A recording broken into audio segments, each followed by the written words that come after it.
It was motivated really by stories I was told when I was a kid by my parents, because they were both brought up in Small Heath. Both had connections with illegal bookmakers, as many people did in those days. My mum was a bookies runner when she was 9 years old.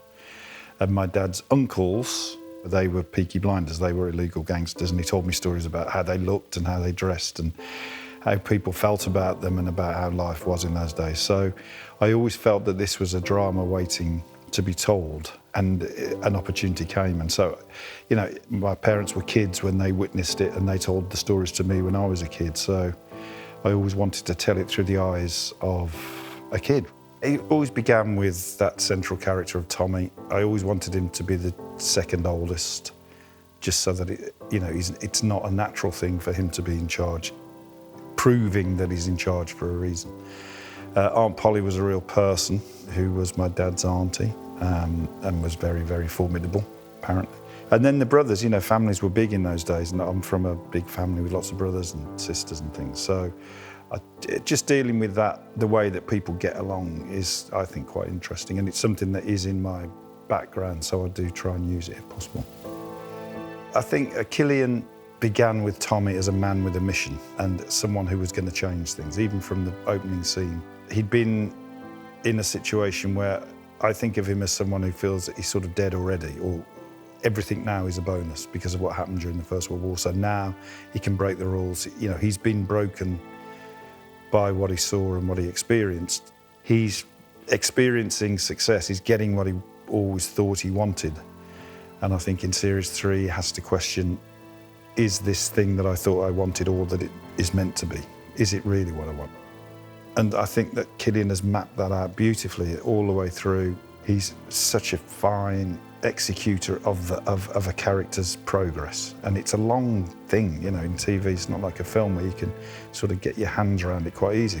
With this, it's such a long-term thing, and he's done it beautifully.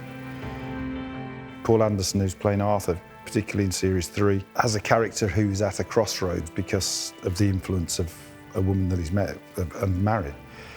And he is having to examine his loyalties to her, to his own family, and to the Shelby family. And in a way, he's finding out, is he able to escape? Is he able to do anything other than what he does at the moment? So, and I think Paul has tracked that beautifully as well. You know, all of these things, it's like a dance. It all goes hand in hand.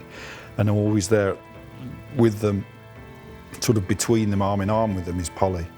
And Helen is just the mistress of all of this. You know, she's just so good at being scary, of being formidable, of being vulnerable. Especially in Series 3, we find her vulnerabilities much more. It's just such a joy to have actors of this calibre to take those characters on. It's wonderful.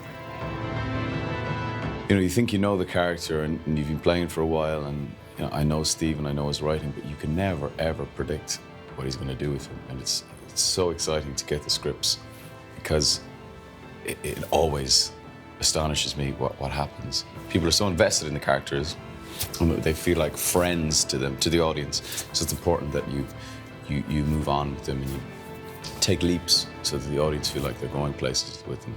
And I feel like he's done that very well in this series. If the writing keeps at this level of quality, you know, then you're set. Then you'll keep getting directors as good as we have, you keep getting actors as good as we have, because everyone wants to be involved in great writing. It's really it.